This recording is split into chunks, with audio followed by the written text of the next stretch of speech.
It is Wednesday, November the 1st of 2023. That makes it 1-1-1-2-3.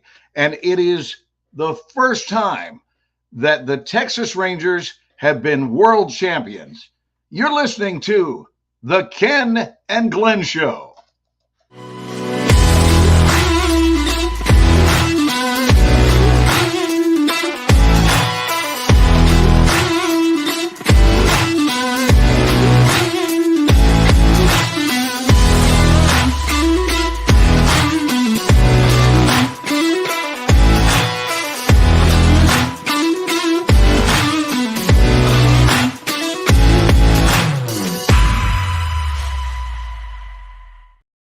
And now please welcome your hosts, Ken and Glenn. I'll set up the next time so you can do that. Look, I like that with me saying, me introducing you and look what Joe Ingram says. Well, I think Bob Donnell came up with the show name too. Hey, Ken, now that you're here, the Rangers are world champs, Bubba. Come on with it. With it. That's all it took. That's all it took is for you to be on here. I feel like we have an ESPN sports show, and well, we ought to, in all fairness. But congratulations to the Texas Rangers. It's quite spectacular that in their 50-plus year history in the Dallas-Fort Worth Metroplex, they have never won it. They've been close. In fact, you can't get any closer because they've been within a strike, not an out, a strike, not once, but twice, and lost that. So this was not the case this time, and something that pretty impressive in terms of records achieved. Our MVP wound up being the second time he's gotten the MVP, Seager, in his career on two different World Series teams. And there's only one other person that's done that in World Series history. And that person, I'm looking down, I'm getting a phone call. But, that's what happens. The Ken and Glenn show comes on and people are calling from all over the world. But Reggie Jackson, until tonight, was the only person in baseball that had ever achieved that. So congratulations to the Texas Rangers. They also won all 11 out of 11 games on the road.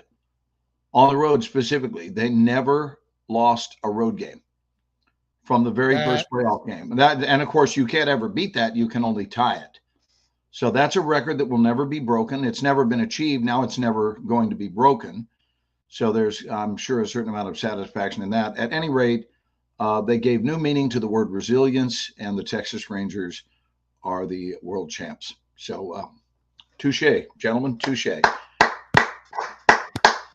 I got it. I don't want to bring up anything negative, but I'm gonna. But why not? Why not look for the urine stain in the otherwise beautiful? I think it's amazing. It's beautiful. I feel bad for the center fielder with Arizona Where the ball went between his legs. Yes. Can I mention to you that you should only feel bad for him if they had lost by 2? Well, that's true. I know. As it turned out, they didn't even get one run on the board. They wound up with 0 as their score, and you can't win a game with 0. So in one sense, that's the flip side. I'm not saying that sarcastically. The flip side is that they lost because they didn't get any runs. So at least he doesn't have to live with being the reason they lost. I understand, but if I were his coach, I would say, we probably would have won because we just are that good at flipping the energy into our favor. But when you did that, all of the energy flipped to the Rangers, and we had 0 chance of ever getting that energy back on our side. So thank you for that. Right. And try to say it as sarcastically as is humanly possible. Right. That is so I've always said Ken, anytime you can make someone feel worse than they already did. I'm just no. The camera panned to him in the dugout at the top of the ninth, and Nick was over here, and Jill's sitting there. We're watching it, and they panned the camera over to him, and I'm like, dead man walking. Right, and the one rifle they do keep in the dugout for protection had been removed.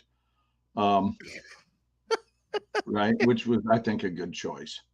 My God. What no, an I felt awful for the unbelievable young man. series. What's that?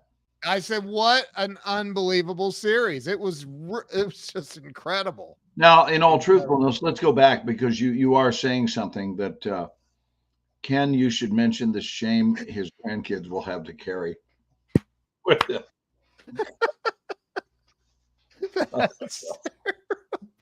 Thank God. There's nobody like him. Nobody like Joe Ingram. No, he's the best. There's not. Just stay on his good side. That's all I can say because it's bad enough on his good side. You like that for a quote? It's bad enough on Joe's good side. Could you imagine having Joe as an enemy? Holy geez, Louise. Fasten the barn doors, Madge. That is so funny. Are you spitting out cherry pits? No. Actually, I'm spitting out cat hair. That's what happens when you hug and kiss on your cat before you eat dinner. You wind up with cat hair stuck in your beard. So, oh my gosh! It's just part of the adventure of the more showers here. That is in so Dallas. Funny. So, Ken, to your point, here's the truth. You've heard of the butterfly effect. We've talked about this before, but that any one action can influence all the other actions. So, did it make a difference? We'll never know, but it certainly made a difference in terms of the momentum shift. Yeah, because it made it feel insurmountable, right? It made it feel that.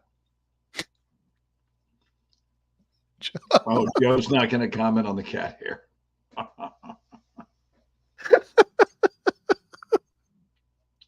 Meanwhile, that's just true. And it's interesting because I was having this thought earlier today, this afternoon, talking with Carolyn about how when you and I are doing our coaching program, and I want to go to comments over here because I don't have my comment board lit up. There we go. There you are. There we go. Now I can see some people. Dude. Well, wait. Can I finish this thought just about? I'm sorry. But don't finish it. Don't lose your thought. Write it down if you have to. I won't lose it. The subject matter. Okay. So all I wanted to say is, since we're talking about baseball, the thought I was running, and I spoke with Carolyn about this a few hours ago before the ball game started. I was just talking about you and I doing some coaching on what we would call winning condition and how to mitigate against severe loss.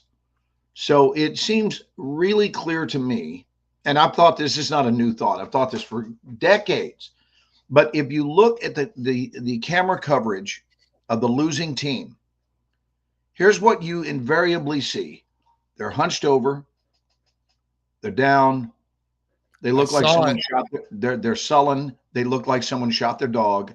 Right. And they're not standing up, pounding the fence, cheering. So what if, stay with me, this is good. What if we take that away from them this season? This is what I say if I'm managing. What if we take that away from them? Because here's what happens. Once you start losing, if you start participating in the energy of the loss when you're on the losing side, it fuels their side, the other side.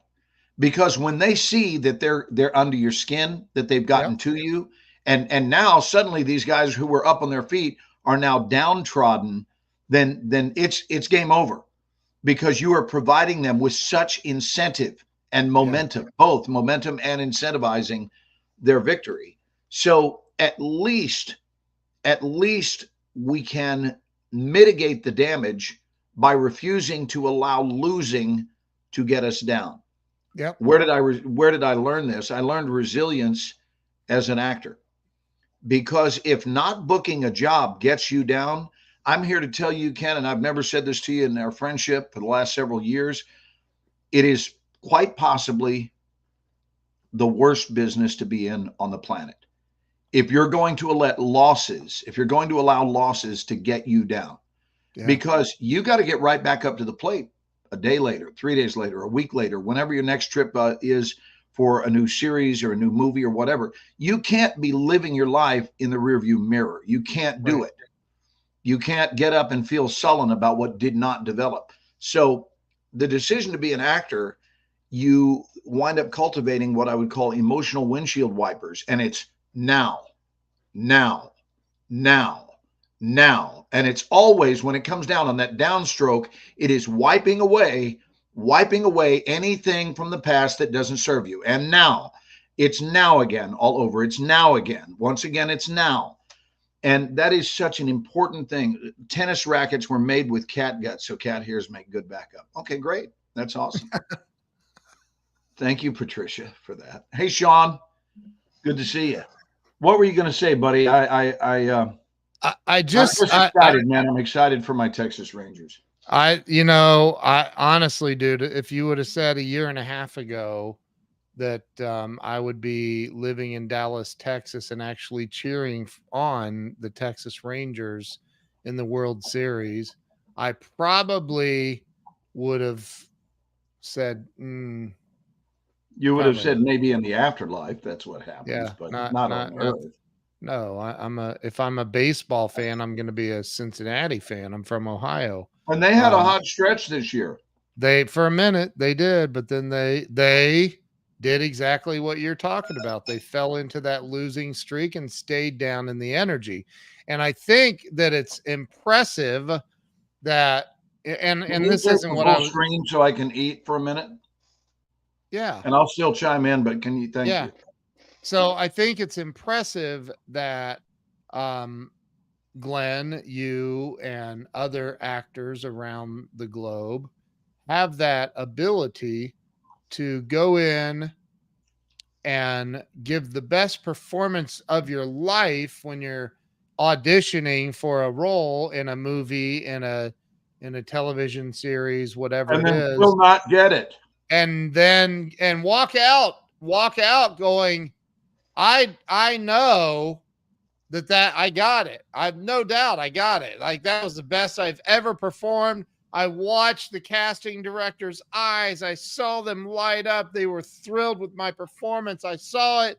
And then you don't get the call back. And that's like, oh my God, that's got to be debilitating. So to be able to bounce right back and go, some will, some won't, so what, someone's waiting, and move on from that into the next thing is just, and bring the same powerful energy each and every time. That's really, really, really impressive. I mean, it's really impressive to be able to do that.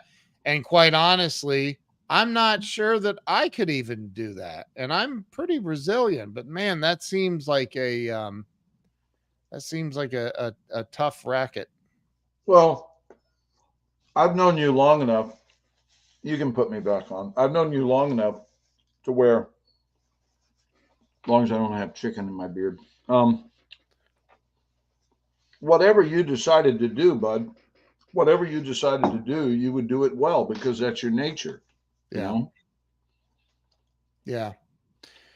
Who is SG? Who's SG? They spoke earlier. Hi, gentlemen. It could be, Steve Garvey from the Dodgers is calling to let us know that he's a fan of our show. Oh, I'll be sitting waiting quietly for the sock fashion show. Oh, as to what my sock choices are tonight. Well, let's take a look. I wonder what they are. What are they? Hold on. Tonight we're wearing crab socks.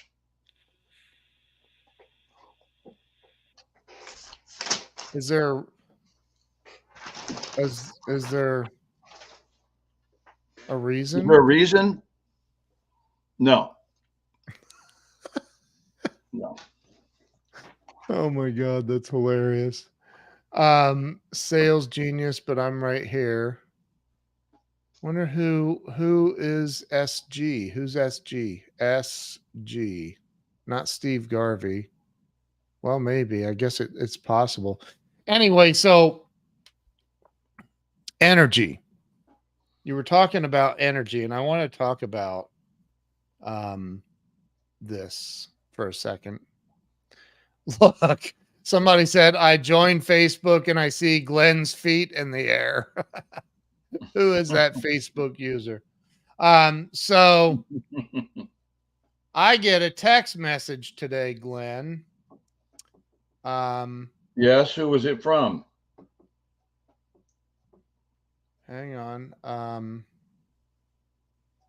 I get a text. Oh, it's also McGinnis. It's McGinnis on here. McGinnis, leave the private Facebook group you're in and go to Facebook and look for my page, my personal page, and join from there so your name will show.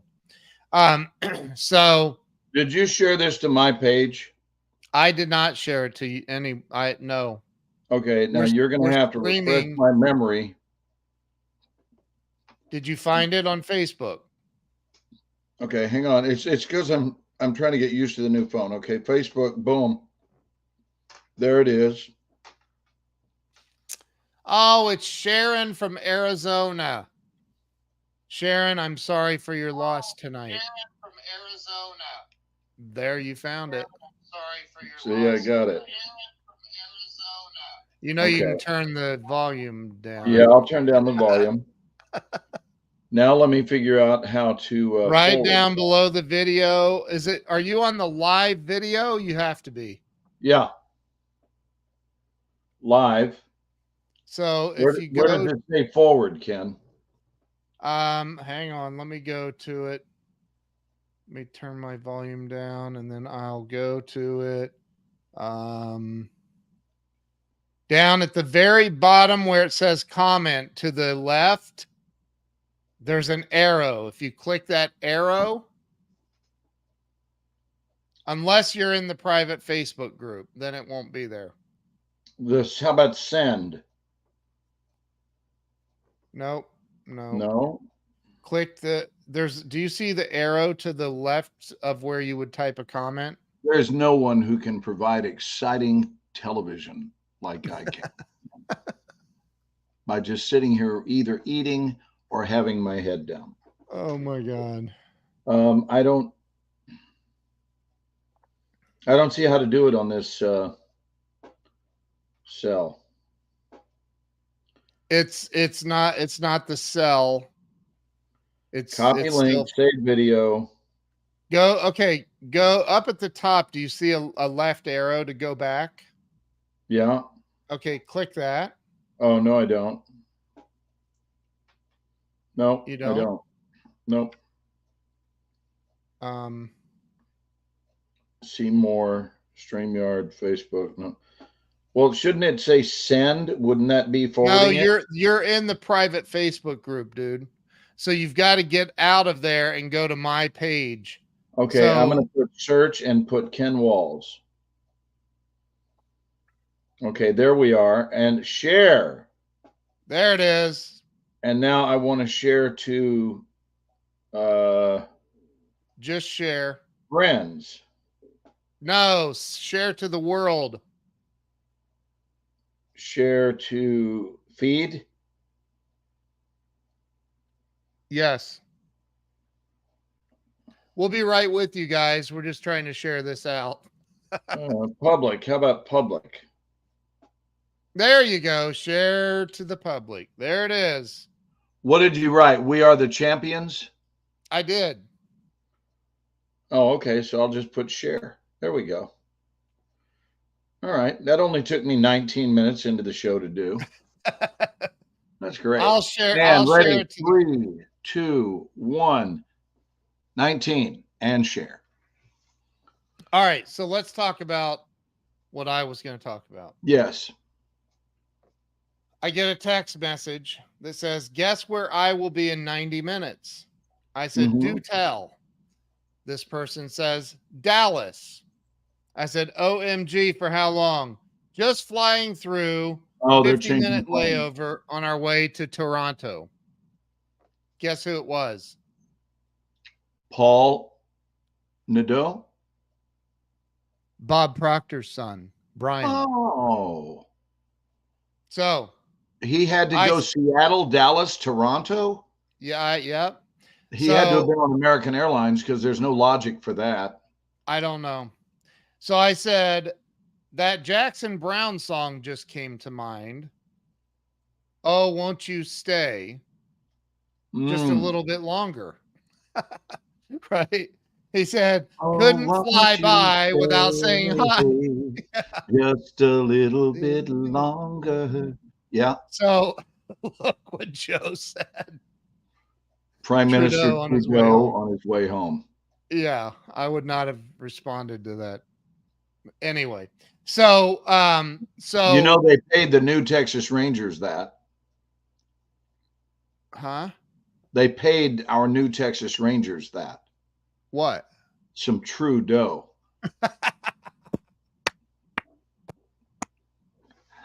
That's good. I like You're a character there, Morshower. So I said, well, dang, maybe you'll miss your layover flight and have to spend the night in Dallas. He said, LOL, I sure hope not. I said, I'm just putting it out there. So he says, listen to this, dude. Can I just say this publicly? You think it's okay? Yeah, I would. I would completely dishonor his anonymity if I were you. He won't care. I think that's the beauty we all have to look forward to once we decide to subscribe to a friendship with you, Ken. One, talking behind our backs. Oh my God. And all two, busting anonymity, Hang on. So that was Glenn Morshower, ladies and gentlemen. Who used to be a part of the show. Welcome to the Ken Show. Anyway, he wouldn't care. He said, the more I think of all of this, the more I like the idea of all of us doing an event and some other things. I won't talk about all of the stuff that we've talked about. He said, I was talking to a client yesterday who is in, you finish it. Dallas. I don't know. Grumpy old Santa? No, who's in he's in your. Because yeah. And can you say it? He's in my acting. It's one of my students, Kevin. He's in my acting workshop. And so Bob Proctor's son.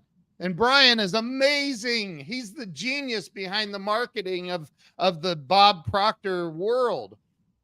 But Brian Proctor says there are just too many synchronicities to ignore this. There's too many. Yeah. And I think, and then we talked, and I kept and we don't want to do that, Ken, right? We don't want to ignore synchronicities in life, do we? No way, man. No way, Jose Garza. No way.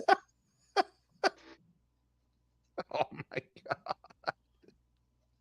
I'm telling you, man, there's something big a brewing here with me and Glenn and Brian Proctor and some other people that I'm just here to tell you that y'all just get ready because we're putting this together. Well, before a volcano erupts, it produces a rumbling within the earth.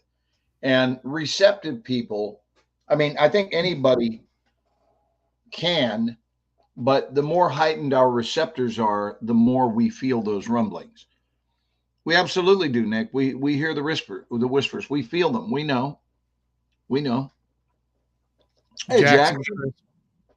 I'm sorry, Miss Jackson. Do you know that song? I am for real. I'm fully prepared to hear it at this point. I did it a horrible injustice. I'd really like for you to sing the entire thing, Ken, if you would. No. I can't sing that song. It's a really high tune, high pitch. It's Outcast, Miss Jackson.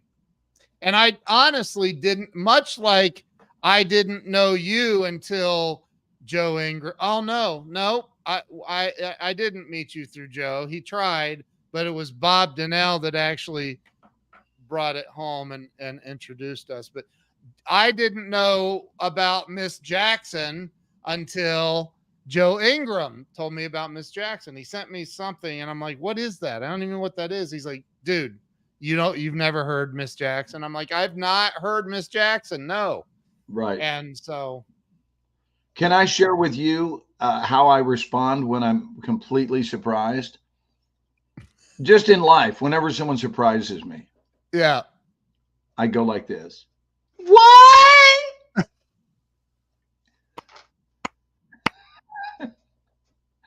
And I always fondle my own breast when I do it. What? It's priceless. I love when I go to UPS and they say, sir, you're going to have to sign for this. And I go, what? Do you say I normally charge for autographs? He says, Joe says he also does that when there is a line at the urinals.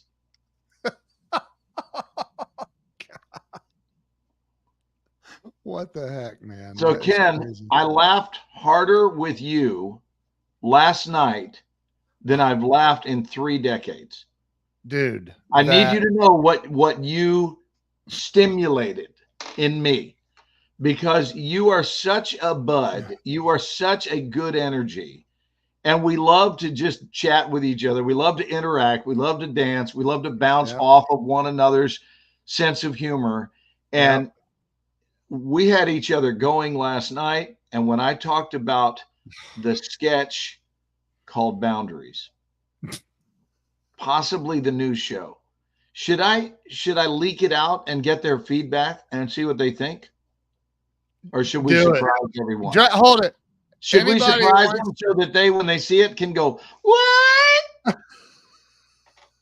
Dude, anybody who wants to hear what he's talking about, you have to drop a 1 in the comments. Oh, you know they're going to go crazy. If we don't get 5 1s, there will be no leak. I insanely love, look at this, Ken. I'm so wishing one day I will sit in a padded room with you and the Glenn Gould Foundation. I'm not sure what the Glenn Gould Foundation is. Is that if I were to ever marry Elliot Gould, is that what that would be, Glenn Gould? Who's Elliot Gould?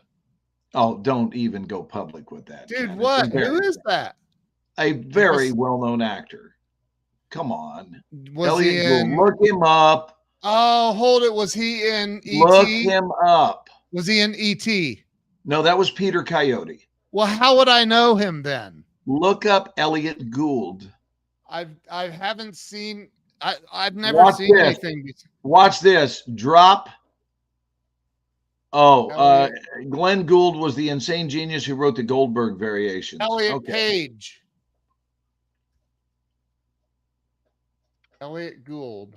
No, Elliot Page is a Canadian actor. A whole other story. Yes. Do you see Elliot Gould now? I do, but I don't know where I would know him from. I see his picture. By the way, hats off to Bruce Bochy. Congratulations. Who? Ken, I'm going to take a break from the show just for about 20 seconds while you regroup. Who's This is not fair. You're randomly bringing up names that I'll know nothing about just to make me look like No, I'm not. Bruce Bochy just won the World Series as the manager of the Texas Rangers. That's right. That Bruce Bochy. That's. I mean, I know it was a way back. It was a ways back. But look, let's take a commercial break and go buy Joe's new book. Nice. Look, Nick was trying to help me out, and he was your phone a friend. You, bro. Nick was your phone a friend. Ken is just yelling out Elliot names at this point. So, did you ever look up Elliot Gould? I did. Yes. And do you know his face? Yes. Oh, he was. I see what Sean just put. He was in MASH. Still doesn't help me. Well, he was in a lot more than MASH. Philadelphia. I mean, he's in. It looks like. I mean, I reckon. Like I'd be like, oh, that guy. But I don't. Yeah. So what about Elliot? Do you know what they called the French fries that were served in that TV series? In MASH? Yeah, they ate them on the show a couple of times. You know what those were called? Mashed potatoes. I didn't want to ruin your punchline. I had a feeling you were going. So, all right, let's get back to the Rangers. Okay, we're back. We need to talk about how unbelievable that was. Oh, that's why. Yes, Joe. That's why Elliot is the Ken kid gets in some ET. cred for that one. That's true. That's probably why I thought of ET. Wow. Joe's good. He should be a psychiatrist. Joe's on fire. This Joe is on fire. You want to see something really, really touchy? I'm not sure how to look at the audition that he gave as a kid for ET. Oh, we've shown that before. Look at it again tonight. Since you're talking about Elliot. Let's do it. Can I show something else first? You show anything you want. You mentioned Barbara Streisand. Barbara Streisand and I share the same birthday. Not the same year, but the same day. So I want to show this first. Share screen. Yeah. Just got to share this with the world real fast. Yes. Come on with it. Yeah, I've got my Rangers colors on tonight, my Ranger blue. I'm not wearing a Ranger cap. That is such. I am wearing a Durango Playfest cap. You are. Yep. I saw that. I'll wear my Ranger cap the next week. So, okay, what is it I'm searching YouTube for with this? Just put Elliot's audition for ET. Is that 1L or 2?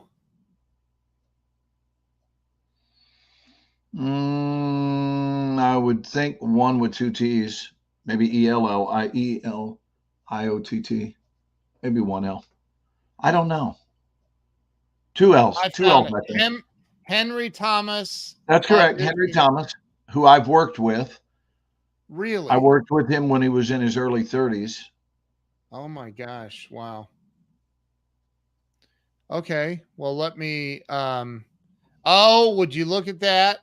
Would you just look at it just in Benton's house? Would you just look? Ken, would you just look at it for a minute? Would you just look at it? Every time I see Justin, I just think to myself, would you just look at that? That's as Justin soon as Benton. I saw that he had signed on, I went, what? So. Oh my God. So, all right, let's. Okay. Well, we were going to leak out this idea.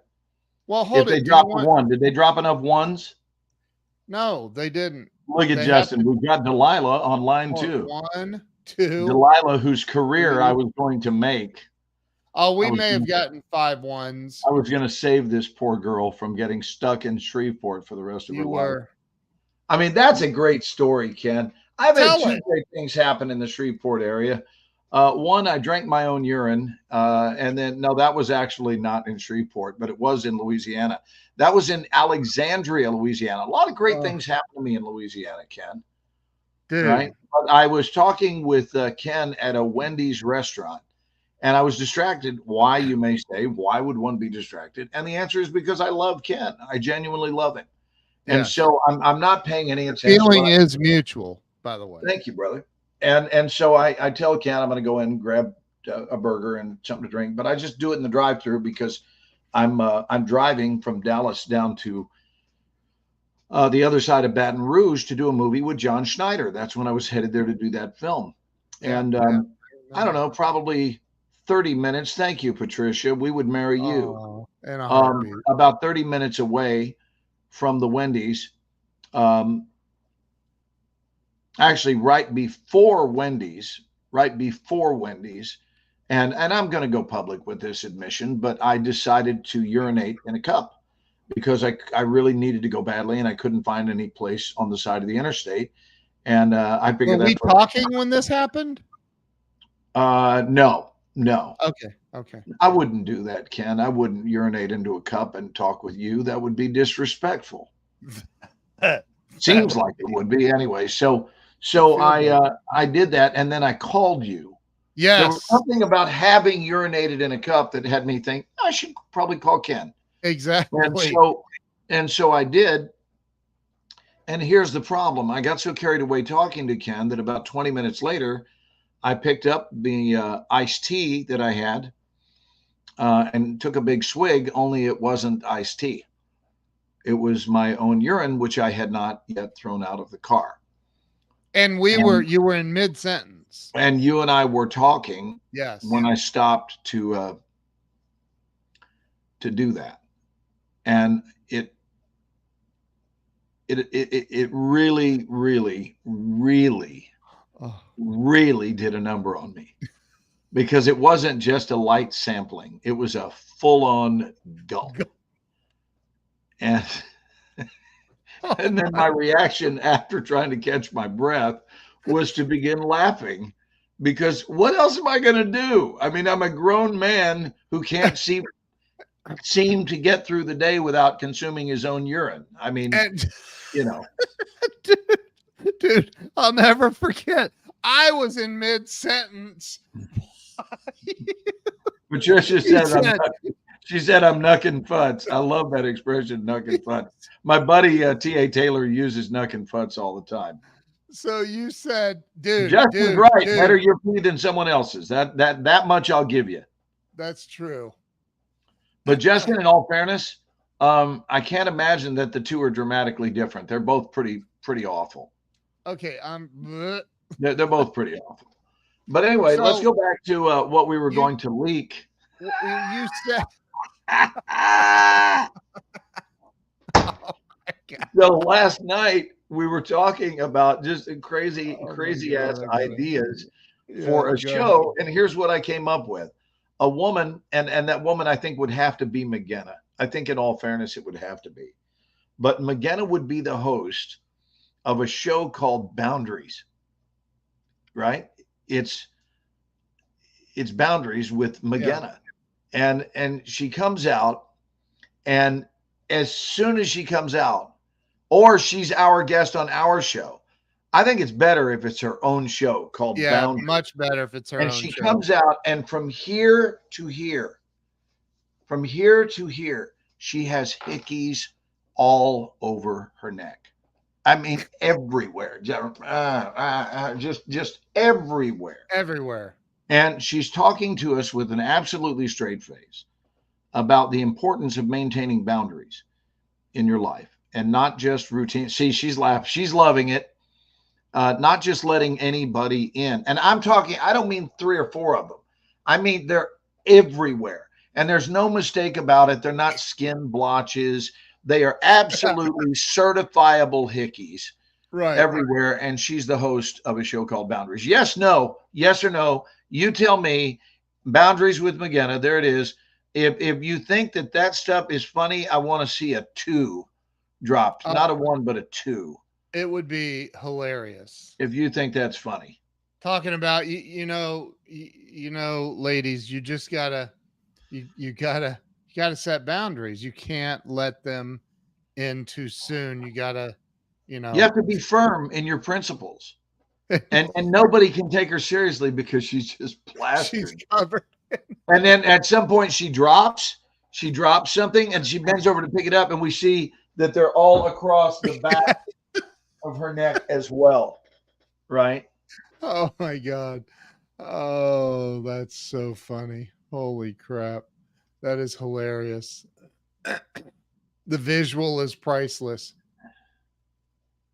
That's Okay. right. There's why Joe didn't actually introduce us. He doesn't even know how to spell your name properly. I'm just saying. I've been fighting for that second N from Joe for over a decade. I mean, it's crazy. He How many doesn't give times? them up easy. You know why? Because Joe himself has boundaries, right? You got to spend more than a decade with Joe to get to that second N. That's and I say that with a straight That's face. correct. You have to say it with a straight face. It's Show her. important Show that her. you have boundaries. And imagine doing an entire speech on boundaries while you're inundated with hickeys. That's fun. Right. And then what if everybody who comes on your show has some sort of evidence of a boundary violation? It doesn't need to be hickeys. We've already played the hickey card, but somebody else should come over having had their boundaries violated. And they talk also about how firmly committed they are to enforcing their boundaries.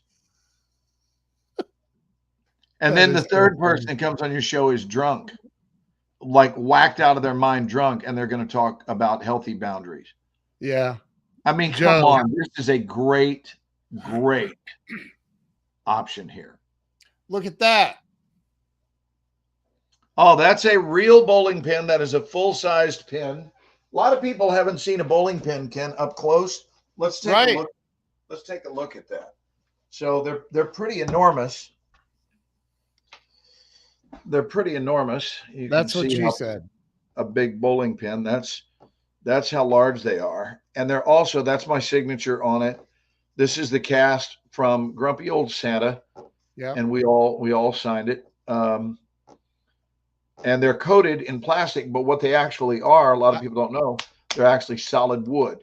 And if you were to hit somebody with this, if you were to hit somebody in the head, that would be the end of their life. I mean, it's really strong. They are wrapped in plastic, but here's what I was told by the guy. You can see the wood there drilled in there. But what I was told is that these make great firewood.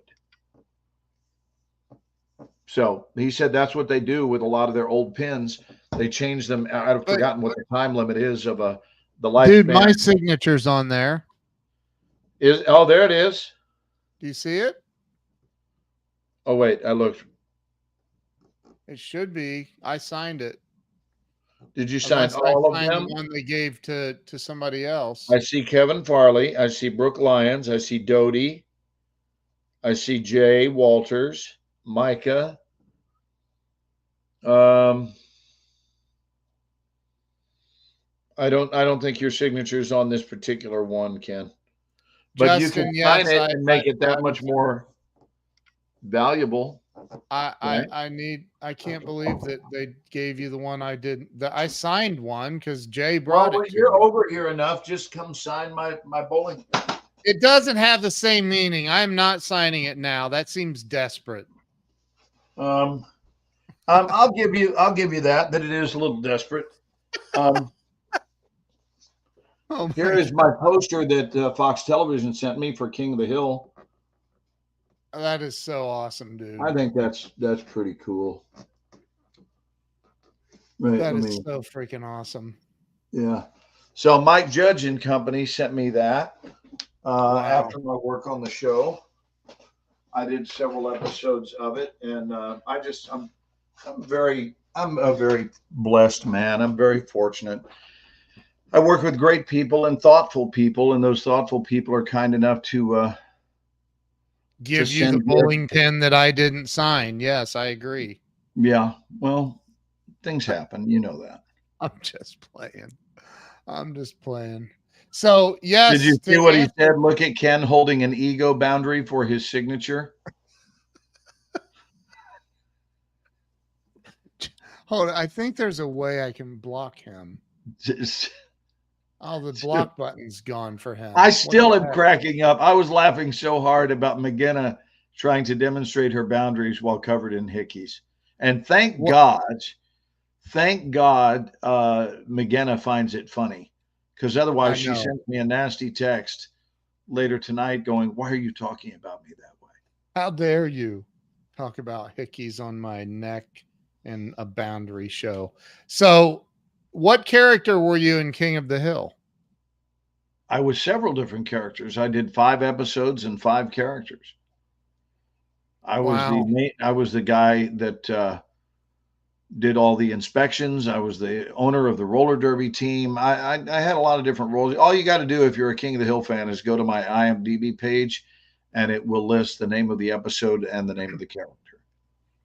But we had a Yes. blast, and it gave me a chance to become really good buddies with Brittany Murphy, who I loved working with, and Tom Petty, who I worked with Tom a few times, and he was always seated next to me. I don't know how I had that good fortune, but Tom would Wow. always be seated next to me in the at the table read there on the Fox lot. We would sit side by side, and he was like, "Man, I don't know how you actors do all this stuff." It was like it was cool because he was really a fan. He was there as much, for his voice and Wow. his name. He was being a fan. Dennis is Did he having have lunch. did he have a breakdown? Who, Tom Petty? Yeah. I think a punchline is coming. No, that's one of his songs. Oh, was breakdown? Breakdown, go ahead. Oh yeah, I didn't pick up on that. It's not. It's definitely not funny. If like I feel your pain for earlier. Right, when you have to explain the punchline, it's sad. It's really sad for all parties involved. It is. It is. McGinnis saying, "Look at your SMS." Do you know what that means? Social media. So McGinnis, you've got to use the look at your text message. I'm not familiar with that nomenclature. That's I love that word. Are these shows the same time every Wednesday? We've not picked a time yet, but we're going to. Right now, these shows are when the mood takes over. When it hits, the mood hits, and we go, "Hey, you want to do a KNG?" Now, KNG. for you kids that want to move into the inner circle, it takes a while to say Ken and Glenn, but if you shorten it to K and G, yes, it's still a 1-syllable situation on each side. Yes. Thank you for keeping us on our toes. No, she said in. I know she said in our toes, but I'm pretty sure she meant on our toes. She may have meant in. How do you keep someone in their toes? I don't. I guess by not letting them get a big head. It is my job to keep you firmly planted in your toes. Probably. Keep you firmly planted in your toes. Oh, Dennis, MRS, SMS. Yeah, it means text. She's saying check your text messages. She sent you one. You've got to read it out loud so everybody can hear it.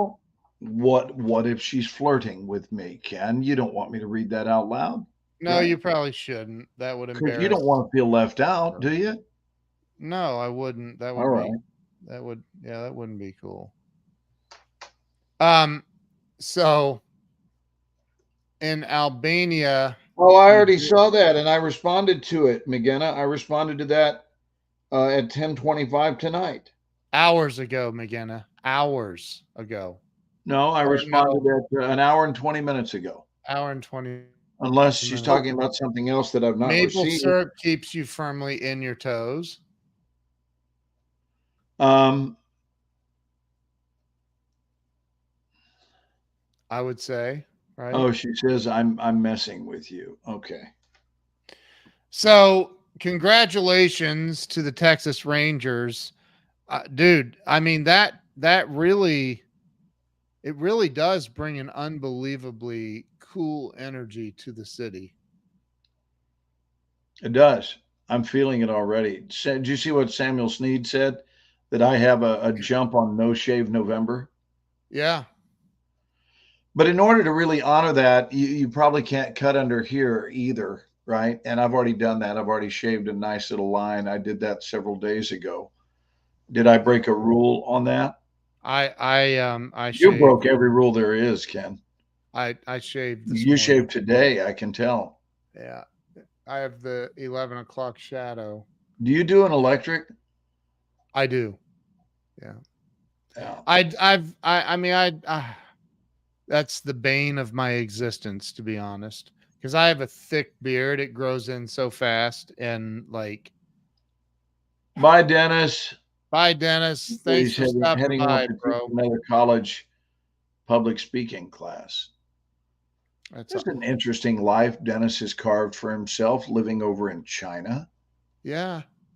That's very cool. Dennis, I'll be heading back to Platt College to give the commencement speech on November the 18th. Haven't done it since before COVID. So Yeah. can't do the whole neck hair craziness. I can't do it at all. So Yeah. I can't, like, it 2-3 days at the most, and it starts driving me crazy. I just I can't do it. Have you ever had a beard? Yeah, yes. Like a I had big I had beard? dude, I had a Garth Brooks goatee for 20 years. 20 Wow. years. And then Yeah. one day you just woke up and went no more. And which means, Ken, check it out. It means you set a boundary. I set a boundary. I said I can't do You this said anymore. no more facial hair. No more. McGenna has a question. McGenna, go ahead with your question.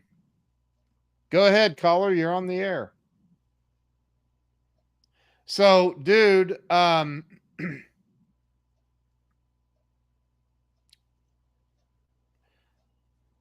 really think that we're gonna need to take some massive action on putting an event together. People want to visit us in person, and having Brian Proctor in that mix. Man, people will never, they'll leave and never be the same. No way. Yeah, we can do it in Vegas and call the event Procter and Gamble. No? Too soon? Oh, what's the secret to a beautiful friendship? Wow. Well, there goes McGenna asking meaningful questions. Because I adore you two together. Well, we're like peanut butter and jelly, for God's sake, you know? And wow. We are. What is the secret to that? Tolerance. Tolerance. I'd say setting boundaries. No. You know what it is? It's respect. I believe, Ken, you want a serious answer? I'm thinking you want a serious answer. I want to give a serious. I think Ken is a great respecter of the golden rule, and so am I. And I think that I think Ken's very fair, and so am I. Yep. Ken's very forthcoming with how he feels when he likes people. He's also forthcoming if he doesn't, and so am I on both things. So we have an almost identical approach to the treatment of others. And when you put two people, we both love each other's humor. That's for sure. Yeah. And we're both night owls. There's another thing. You said good night to the night owls. We're both night owls. We are. So we have all of those things in common. All of those things. We definitely respect each other's humor. You know, 1,000%. I respect Ken's transparency, and I think he respects mine. And not just between the two of us, but, you know, I've seen him in front of large groups where he is as humble as the day is long. He never parades around as though he's under the misguided impression that his poop doesn't stink. And you know, both of us know what it means to go to hell and back during this lifetime. And if you make it out of hell, if you survive hell, and hell to me is very much an earthly condition. Yeah. If you survive and triumph over hellish circumstances, then the you that survives can be quite spectacular. And it's wonderful to get to know other people who have survived their own hellish circumstances. So we we love each other dearly. That's the bottom line. That's the truth. You know, I think about as you're saying that. I mean, look, I have acquaintances or people that I've attempted to have friendships with, and just like you, that I you know, for one reason or another, things just didn't jive, right? Mhm. And I think about, I think if I look back at the moments where I thought, oh, this is like a great friend of mine now. This is a super friend, or you know, whatever. But then you start looking, and here's what I think. I'm going to say yes and to everything you just said. Tell me what you think. I'm listening. So, Glenn, I think that it needs to be symbiotic. There needs to be it needs to be symbiotic. It needs to be a give and a take. And you and I, like, there's times when you drive to Salina to my house, and there's times when I drive to Dallas to your house, or you know, I mean, I don't know, there's just a give and a take. It's not a You pick up lunch. I pick up lunch. You yeah, pick up dinner. I pick up dinner. yeah, You're my guest. I'm your guest. I mean, yeah. It's like that. and It's you don't walk Nick around and with I a have that scorecard. friendship. I What's have that? that friendship with Nick too. Like, I have Yeah. that, you know, you and I have been definitely closer and for longer, for sure. But like, I think that you and I, you said it, we mutually respect each other, and we mutually love each other, and we mutually are both givers and takers. We it's a symbiotic relationship. It just, and we have a lot in common, like a lot. Yeah, we do. We Dude, absolutely do. for real, listen. Look at me. Look over here at me. I am right here and you have my So, undivided attention. so we Don't make me literally, take off my glasses to look at you. okay, look. Listen. I love you, dude. I I love you do. I back love you, dude. big time. McGenna is sending me photos of us looking at each other. She said she's sending them to me too. I hope she took Uh, another one. yeah. So I think it's funny. If on her show McGenna says, "I want to get more detailed tonight, and I want to talk about sexual boundaries because I think those are the ones that are the most important." And meanwhile, she's still just plastered. It would be so much fun.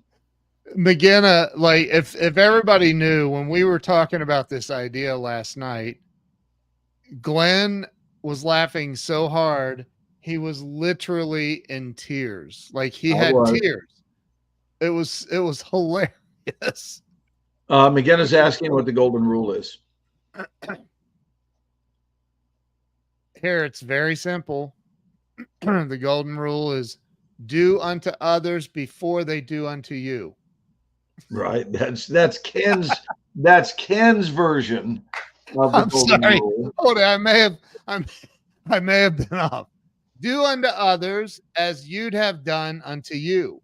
Did you see that Daryl just came in? Daryl, how you doing? Good to see you. Yeah, he's in.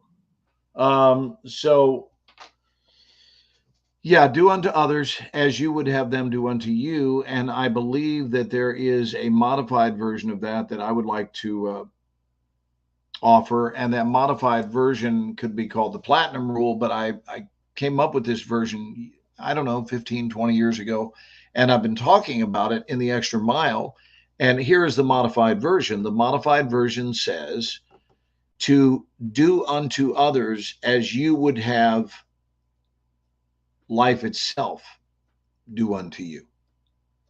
I'll say it again, do unto others as you would have life itself do unto you. Because the reality is, they may or may not, that person, whoever you're in exchange with, whoever you're dealing with, they may or may not return energetically exactly what it is you invested in them, time-wise, energy-wise, money-wise, whatever it is. Now, more often than not, certainly elevated percentages suggest that they will return your investment, but not always. So even though the golden rule is a great rule to live by, where it sometimes can disappoint is if we do unto others as we would have them do unto us, and then it turns out that they don't treat us with the same kind of love and understanding and kindness and thoughtfulness and generosity or whatever else it is that we showed them. Therefore, a heightened understanding of that rule is to understand that all goodness is valued in the universe. All goodness is valued. All goodness is also acknowledged. All goodness is registered. I hold this belief. And whether someone else notices it, that I have invested love in them, time in them, energy in them, money in them, whatever it is, all of the above maybe. But whether they notice it or not is irrelevant, because the universe in which we live does notice. It's its nature to notice. And we create these beautiful karmic bank accounts for ourselves. And when I say bank account, I'm not talking about a monetary account. I'm talking about an account in the bank of energy and in the bank of goodwill, in the bank of healthy vibration, right? And I got to tell you, I would much rather have a large karmic bank account than I would a large cash bank account. I really mean that. And that could sound like, Patricia's calling it collective karma. Yes. And here's the deal, because if you have a large bank account, that gives you a certain amount of freedom, but there are things you can't get with a large bank account. Right. When you have a large karmic account, you can get anything. In fact, you will attract money right and left when your karmic bank account is really, really large. And, we don't seek reward. That's not the reason we go around stirring up good karma. We do it because there's not a healthier way to live, plain and simple. And then money and good developments, all of these things, they are byproducts of someone who operates with a healthy karmic bank account in their lives. So I am really, really a fan of, there it is. There's Patricia's book, Karmic Alibi. And guess who wrote the foreword to this? I think there's a chance that I may have. Not only that, your picture is in there with Patricia. Well, how about them apples? Huh? That's what Daddy looks like with a clean shave. Patricia, we love you, honey. What a blessing you are to this world. And she's amazing. To us as friends. We're so very grateful. Let me look right in the camera, Patricia, and say we love you and we're very grateful for you. And the world is better off with you than without you, my dear. Much. And Patricia, we've got something to show you. My wife has something that if she hasn't sent it to you, she's going to send it by tomorrow morning, and it's going to blow your mind. And we've been building her new website, dude. And nice. It's nice. So beautiful. Oh my God. It screams Patricia Gigich. It's unbelievable. It is really.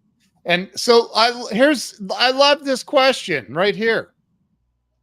How do we let the world know about what? And Daryl, don't you worry. That will be in there. I've spent a great deal of time targeting my thoughts for the students this year, and really kind of an all new material outing, which is going to be wonderful. It'll be a blessing. She's talking about the golden rule, Ken.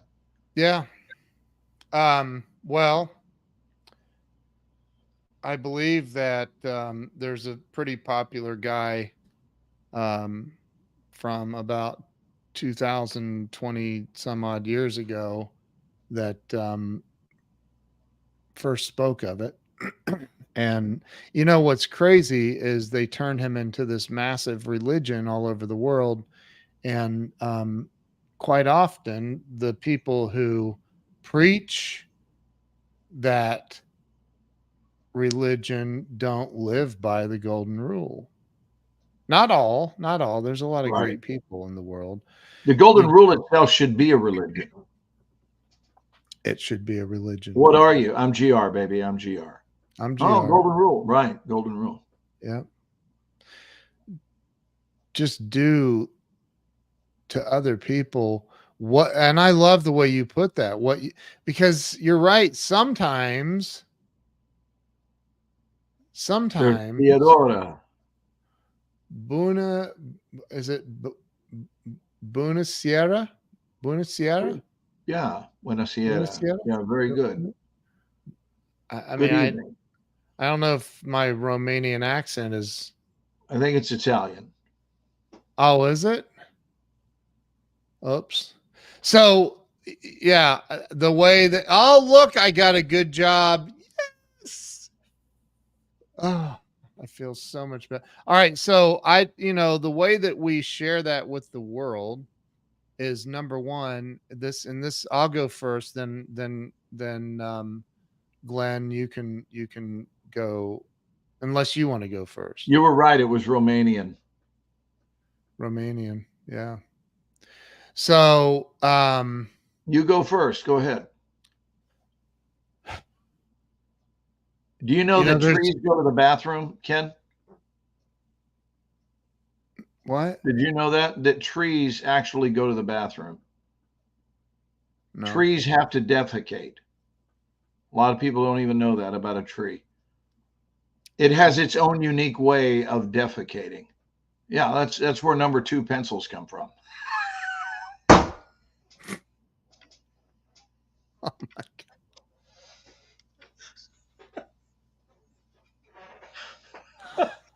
God.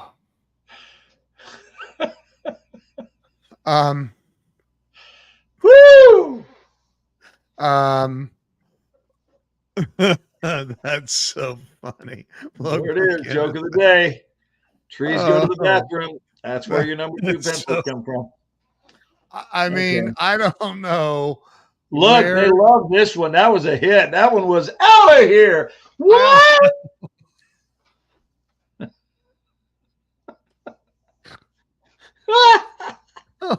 Oh my God. I don't know. Where does your brain come up with this? Well, let me explain it to you, Ken. See, here's the deal. A child often will refer to the need to pee as number 1, and then sometimes the other would be a number 2. Here, we use that as a reference point for people who are expressing a desire to hear a particular line of dialogue or a certain joke, or they want us to talk about something, and you'll mention, drop a 1. Anyway. So, wow. What was I saying? I don't even remember what I was saying. Oh, how we get it out to the world. So that was a good joke, by the way. I loved it. If I could have dropped a laughing cry face in the comments, I would have. So did I tell you I replaced my mother's king size bed this week with an Olympic size trampoline? She went through the roof.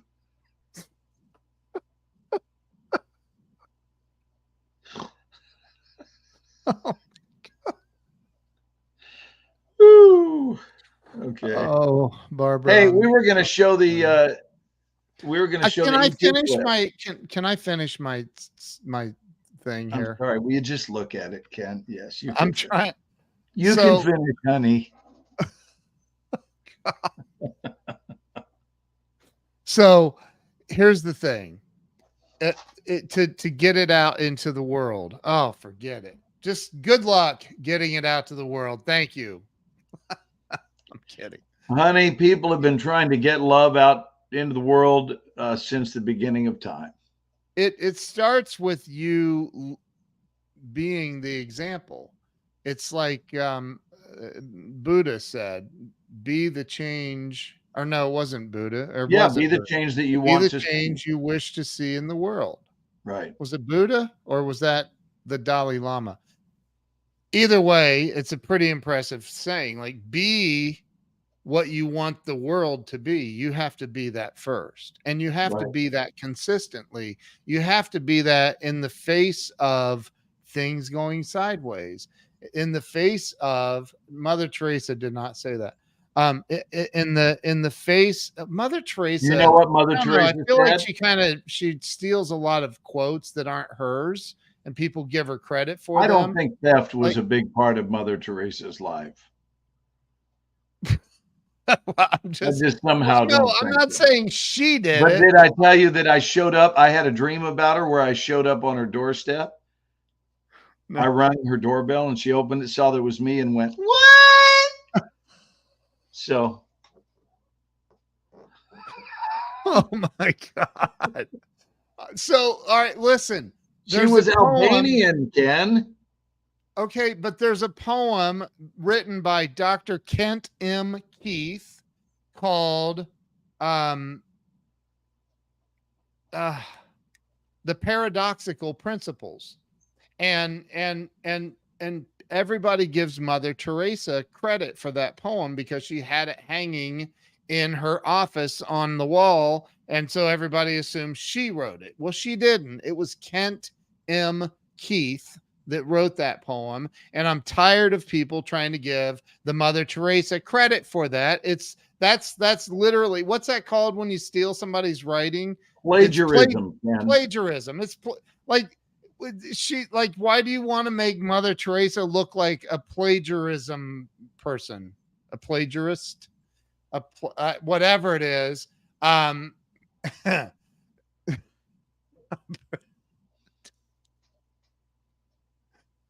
Mike, oh my,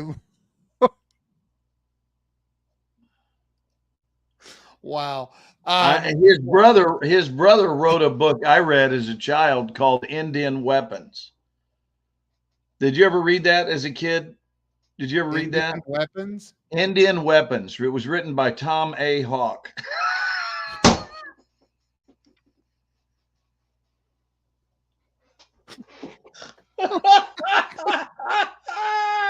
Oh dear God. You came up with that one? No, I've known. Are you kidding me? I've known that one for 50 years. Oh, I've never heard that one. Wow. Yeah, Indian Weapons by Tom A. Hawke. Just like what about the poem? Spots on the Wall by Huflung Du. Right? Remember those? What about the poem?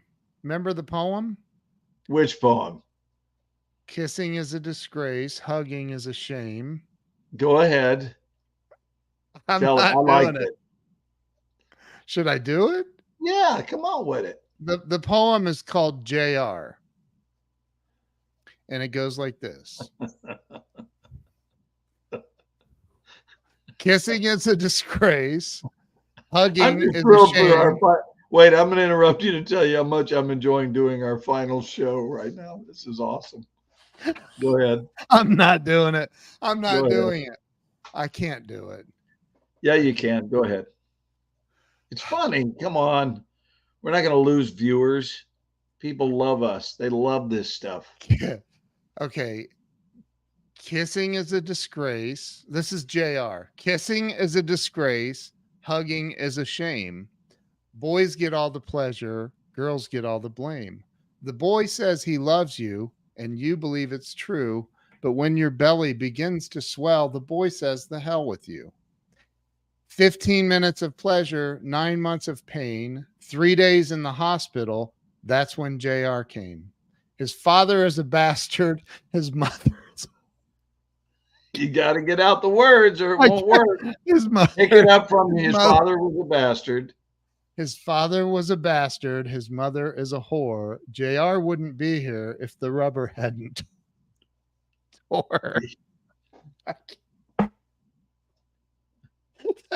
We just lost all of our viewers. They just left. No, we didn't. They're all gone. Oh my gosh. Wow. I tell that differently. I say his father was a rager. I said his father was a rager. His mother full of scorn. JR wouldn't be here if the rubber hadn't torn. Oh, that's good. Yeah. And it makes it a little more educated.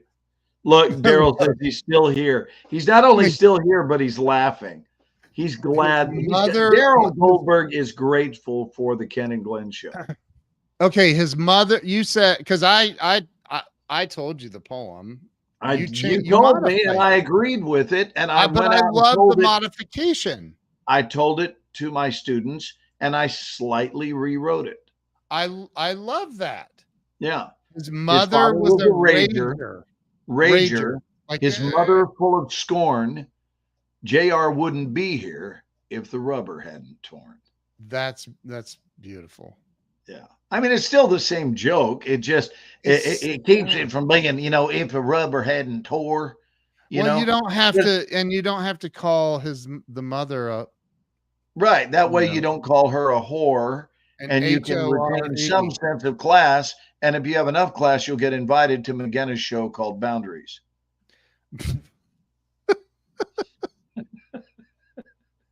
I think you. Which one was the 11th commandment? Are you talking about the platinum rule of do unto others as you would have life itself do unto you? Dude, that is amazing. Yeah, I've been teaching that one for a long, long time. Because look, life is always going to give you what you give it. Life is the grand mirror, my friend. Yeah. Yeah. That's all life does. Life mirrors what we believe. And every great philosopher, every great theologian who was worth their salt, every one of them knew at the most fundamental level that life goes according to our beliefs, not our hopes, not our wishes, not our wants, but our beliefs. What are you busy believing? What are you busy believing? And Gandhi mapped it out in a 7-tiered strategy. Thank God I've been teaching this stuff for so many years. I don't have notes to look at, but I know that Gandhi talked about our beliefs become our thoughts become our words become our actions, our actions become our habits become our values, and our values become our destiny. Right. And so when you compress that multi-tiered journey from belief all the way to destiny, then you realize that our beliefs become our destiny via several different rungs on the evolutionary ladder of spirituality. That's how we get there. We create our destiny through what we're busy believing. Yeah. At the very root of all great things that occur, there once upon a time existed a belief that it could, which then was followed by a second belief that it would. So it starts with it could, and then it becomes it would, right? And it will. And then it becomes from it will, it mutates into it is. And so now we're speaking the most powerful language on the planet, which is the language of present tensing things. This is why I talk to my students all the time about staying out of the future and staying out of the past, but understand that at least you can use your rearview mirror for an occasional look at the past, but make sure that your micro is related to your macro, and make sure that your day today is not only spent in today, but is spent investing as well in the tomorrow your heart desires. Yeah. A lot of mistakes occur. I know you know this. I'm not, I'm preaching to the choir here, but a lot of mistakes occur when we fail to allow our past to serve our present and our present to serve our future, which is really what my talk is going to be about for Daryl's College. The whole idea of creating a loving relationship between your yesteryear and your now, and an even more important relationship between your now and your desired future. Because that way, when we get up tomorrow morning, we're building on something. Think about that. What is the easier scenario? What is the more desirable scenario when we wake up tomorrow morning? And that's if we wake up, right? If we wake up tomorrow morning, if we are privileged and blessed enough to have another shot at it, then I don't know about you, but I don't want to spend tomorrow undoing today's damage, right? I would rather build tomorrow on what I was working on today. I want what I'm doing today to give me a head start on tomorrow. Yes. I don't want what I'm doing today to create a roadblock for me tomorrow, so that now I'm not even starting in neutrality. Tomorrow I wake up and I've got tomorrow, maybe the next day, maybe the next week, maybe the next month, sometimes a long time, undoing an enormous mess that we created because we were not living from that bandwidth of understanding that we have a relationship, a correlation, an identifiable correlation between today and the choices we make today and our desired future. I don't want Daryl to hear the entire talk, but basically I'm going to be alluding to the idea that there are three kinds of people: those who are really enduring life, right? Meaning they're surviving it, feeling pummeled every day. Those who are living their lives, and then the smallest of the three groups, those who are living is the largest group, but the very elite, the cream of the crop, are the people who are designing their lives. Yeah. And I'm going to go into great detail about it, what it means to really design your life and not merely live it and not sit around using expressions like, well, I've got my fingers crossed. I have news for our audience, the Ken and Glenn Show's audience. You don't need to ever cross your fingers. Just for the record, chew on that one tonight. You never need to cross your fingers. A much better strategy than crossing your fingers is to simply make good decisions. Just make winning decisions and leave the finger crossing to somebody else. Yes. Somebody else who thinks that's going to somehow make it better if you have your fingers crossed. The Rangers won tonight. I didn't have my fingers crossed. And I'll promise you, they didn't have their fingers crossed when they took the field tonight. Nope. Right? They just understood that it was time. Right? I never do that. I never cross my fingers. I've never said, oh, here's another thing I don't do. I don't call up a bunch of people and ask them to wish me well.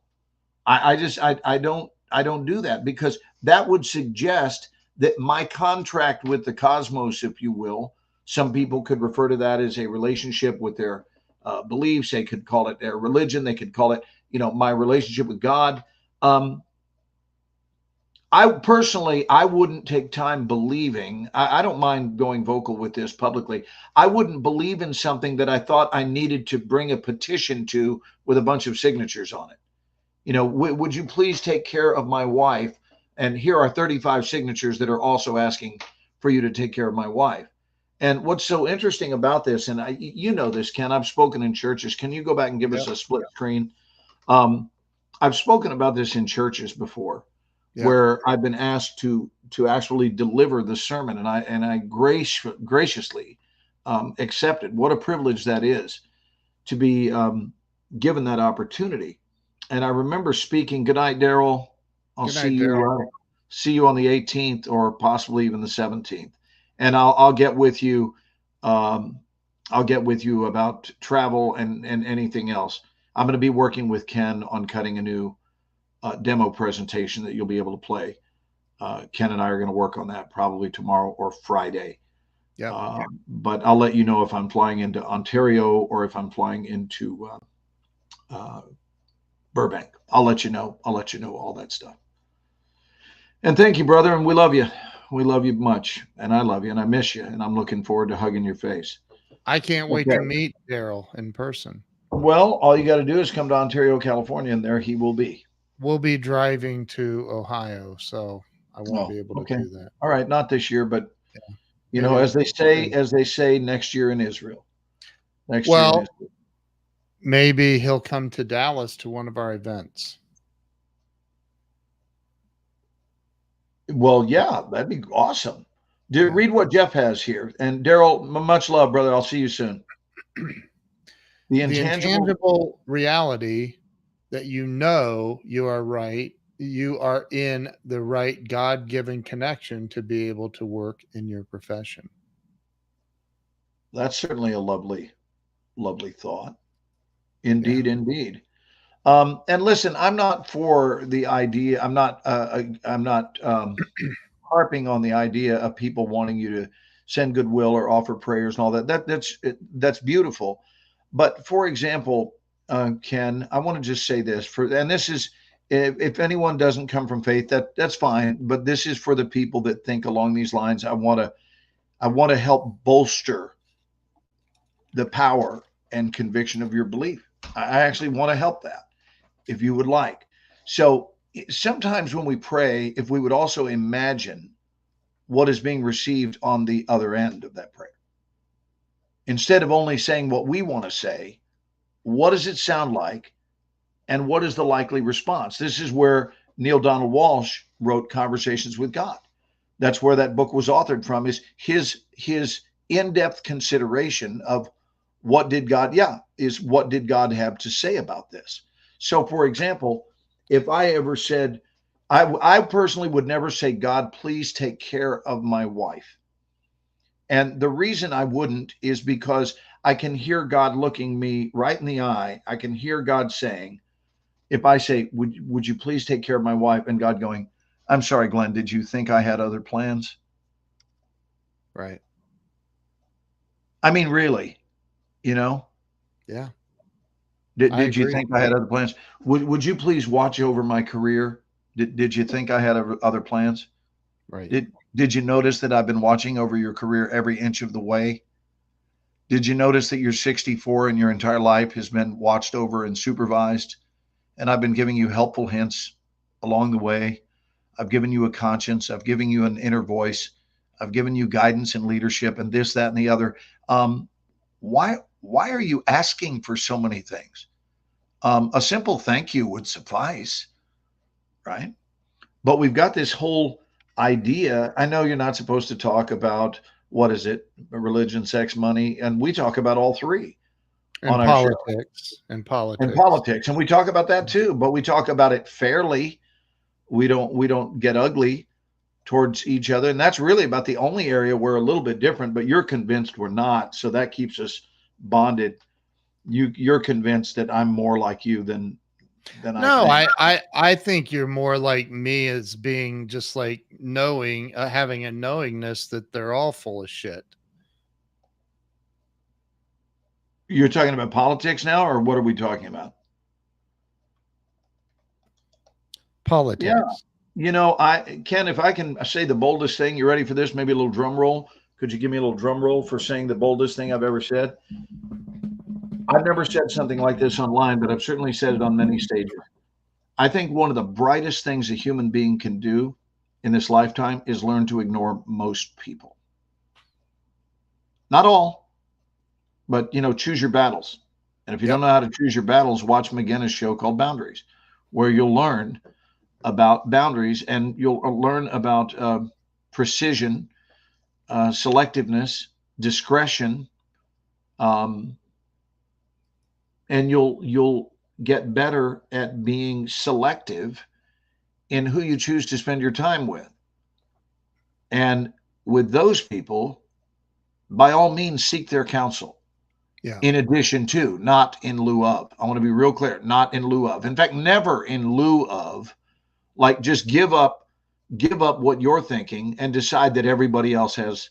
Because I got to tell you, the egomaniacs of the world, the narcissists of the world are exploiting you.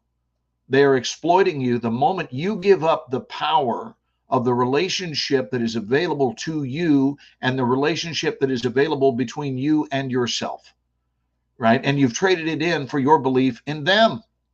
Yep. Which is, talk about something people can capitalize on when it turns out that you believe in them more than you believe in you, and you believe that they have your answers. Ken, that's the issue, brother. That's the issue. That's the landslide issue in our world. And I would love to just debunk that myth, the idea that all these gurus are out there who sit on top of the world. Look, the Ken and Glenn show, we're not posing, either one of us. I'm going to speak for Ken and say this. We're not posing as anything other than sharers, dear friends who love each other, who love and appreciate you guys that tune in. But we're not up here as gurus or know-it-alls.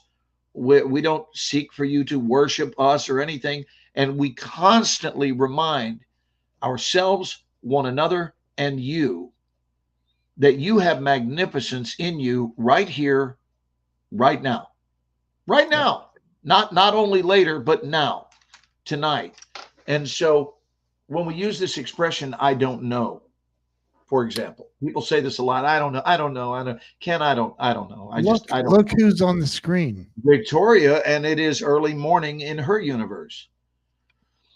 And here we are being night owls over here. Yeah, it's early morning for Victoria. So Victoria, people are saying, awesome. I don't know. And what if, just for those of you habitual I don't know sayers, yes, who are not allowing yourselves to know, maybe try this the next time you catch yourself saying, I don't know. To actually say, you know what? I'm convinced there is a part of me that does. What a great way to handle it. I'm convinced there is a part of me that does know. And then that part of you is called deep down. That's where everybody knows things. We know things deep down. And then we go to that place called deep down, and suddenly we have answers. And we didn't need to go to a Joe Schmo seminar I'm saying Joe Schmo because I don't want to mention certain names that I could mention, because then it sounds like I'm berating the person, which I'm not. Just But say it, Joe Ingram. well, you did it for us. But people that are running off spending thousands and thousands and thousands and thousands of dollars to learn what they already know, but Yeah. they've just been behaving as if they don't know, and Right. the problem will never go away. As long as you behave as if somebody else has your answers all the time, then you're going to wind up stuck in that modality where everybody holds your answers and you never hold your answers, which I think the spiritual term for that, Ken, and then I'll shush. The spiritual term for that is that it sucks. Yeah. That sucks. I look, I think, Napoleon Hill wrote Think and Grow Rich, and I talked about this last night, or I don't know, but the chapter 9 is the power of the mastermind. And I believe that, and Dr. Dyer wrote in There's a Spiritual Solution to Every Problem, one of my favorite books of all time. He wrote that spirituality cannot exist in a vacuum. Can you go to a single screen while I devour this last piece of my meal? Yes. Thank you. Spirituality cannot exist in a vacuum. So I truly believe that getting around, well, it means, like, he wrote about if a child is somehow, born on a remote island and the parents die and the child raises itself and never sees any person for its entire life outside of whatever's on that island, then they're not going to have an understanding, a deep understanding necessarily of the spiritual side of life, that we have to connect with other human beings to really truly experience and understand the depth that we can reach in spirituality. So, although I agree that there's a lot of hokey things out there that you can attend and be a part of, I also believe that there are things that you can attend and be a part of and invest in yourself and that are very much worthwhile. Yes. I mean, I'm back. Yeah, walk away from that with a really deep understanding of who you are, because you're around teachers. Like, Glenn, you're a teacher of mine. I've learned so much from you. And vice versa, brother. We resonate on the same, I think, very close to the same levels energetically and spiritually. But like I see it in people often. Like, I see a lot of times people have a tendency, and I almost posted this on Facebook today and I got distracted.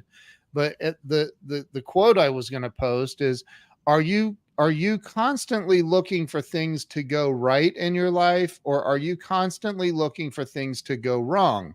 And I've found, and I know you have, and I think most people would agree, that there is a tendency for people to favor one side or the other of that. Do you know what the tendency to expect things to go wrong is called? This is not a joke.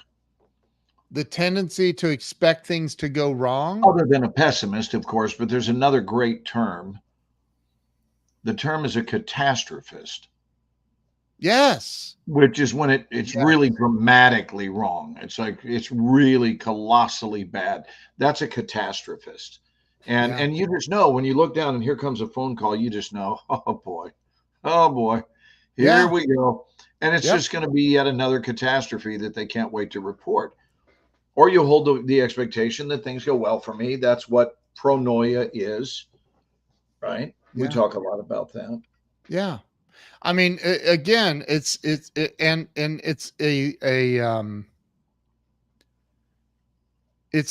a learned behavior. It's learned. You've said this. I've heard you say this so many times, talking about a baby coming into this world. As a baby coming into this world, you have no fears. You don't fear anything as a baby. You're also not trying to impress anyone. Right. But what is it that the two things that we fear as an infant is loud sounds and something else? I forget what the other thing is. We don't We don't have, we, I these think are, it's loud sounds and hickeys, Ken. could be that, but we learn these things. We learn these behaviors on how to, what to expect from life. We learn what to expect from life, and it's self-fulfilling prophecies for 70, 80, 90 years, and then you die, and you call that a life when you've lived an entire life of these self-fulfilling prophecies that you learn from someone else. You've never questioned anything that other person or persons or religious group or whatever it is. You've never questioned it. You've just, this is the way it is. It was beaten into me. It was verbally beaten into me. It was all of these things. Or it was just and modeled so you for lived an me. entire life like that. What's that? I said, or it was just modeled for me. Modeled for, that's the number one way. You're right. Right. Modeling. It was modeled by an entire family system, and that's where the imprinting came from. And it's just the way the family's always been. Therefore, here we go. And you go with that as your strategy, and then you realize that it holds water about as well as a colander does. Yeah, it doesn't work. And so I think that, to what you were talking about, I think that getting around the right people, and that's where what you're talking about comes into play. That's where you have to trust your discernment. You have to trust that whisper. You have to feel the wisdom to know the difference. Amen. Amen. You have to be able to trust it and then take immediate action on that. And once you start doing those things, the pieces of life start really falling into place, and it becomes magical. Ken, have I ever told you that is the only rewrite I believe that needs to happen in the 12-step program? What? It's not a joke. I always will give you a warning, a heads up when it's not a joke. Yeah. It's not a joke. I'm sincere. Have I not ever told you that? That the serenity prayer, and this is one that I offer in my my church talks, is that even the serenity prayer itself is lacking, and it needs to be rewritten. And Jeff, stay on to hear this because it's real simple. The serenity prayer says, God grant me the serenity to accept the things I cannot change, the courage to change the things I can, and the wisdom to know the difference. So the only thing that is intrinsically flawed about that is the part where you say, God grant me. And God goes, yeah, I already did. Yeah. God grant me. Yeah, I already did. But if you would just grant me, I already did. So when I say the serenity prayer, what I say is thank you for having given me. Thank you for having given me, not grant me. Because if you're saying grant me every time you pray the prayer, you are constantly standing in what I call I don't have itness. Yep. You're constantly affirming that you don't have it. Yeah. Well, wait a minute. Now, wait a minute. What if God, let's take it a step further. What if you feel like you prayed the serenity prayer? Stay with me. This is really good. What if you feel like you prayed the serenity prayer and your prayer was answered? Suddenly I had clarity and I was able to make an intelligent decision. And you call your friends and you go, hey, Ken, man, I prayed the serenity prayer last night and I am free and I've got so much clarity and all that. And then what do you know? A week later, you're with a group and you're saying, God grant me all over again. So what this would presuppose is that God is a selfish child and that what God will do is issue you only a 3-day supply of serenity. It's given out in very small dosages. And by Wednesday, the serenity you prayed for on Sunday is going to have expired. And now you need to ask for it all over again. And this kind of teaching keeps people weak, Ken. That's what it does. It keeps people weak. Yep. So we need to stop asking for serenity, oh, people of faith out there, all of you, and instead just try a simple thank you. Thank you for serenity. Thank you for my legs. Thank you for my mind. Thank you for my heart. Thank you that I have friends like Ken, right? Gratitude, gratitude, gratitude, more gratitude. In that movie, Conversations with God by Neil Donald Walsh, by the way, it's on YouTube. The entire movie is on YouTube. Didn't know that. I happened to search for it and found the entire movie. Two things. He says, I asked God, why is life so tough for me? Why is my life not working? And God answered him and said, because you think it's about you. About you. I remember you telling me that about a month ago, And and I was moved by it, and I've heard you say it 3 or 4 times over the last yeah, few weeks, and each time it's so powerful, buddy. he also says in there, God, is there if you could give one message to all of humanity, what would that message be? And God answered him and said, you've got me all wrong. Yeah. Well, this is why, if I may continue along those lines, this is why I said, for the most part, ignore most people, because uh, most of the people are going to give you a disempowered message. And it's not their fault, Ken. The reason they're giving you a disempowered message is because that's the message they were given. And as you said, they never questioned it. They never questioned it. So now Yeah. they're mindlessly and innocently handing you the gift that in their mind is a gift. They think they're doing you right. They're doing you a solid to teach you what was taught to them. But generationally, it has failed one generation after the next.